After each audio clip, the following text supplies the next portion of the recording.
أنا إن شاء الله النهاردة مرسيدس زلموكا موديل 85 دواخل فابريكا رشة بالخارج، جميع الكماليات مانيوال.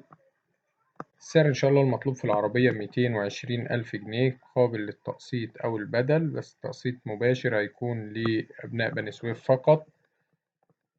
رقم التليفون هيظهر في آخر الفيديو. تاريخ العرض 15/11/2023. إن شاء الله في آخر الفيديو هتلاقوا رابط مكتوب عليه سيارات مرسيدس للبيع بدون تشكيلة من عربيات مرسيدس المعروضة على قناة سوق السيارات.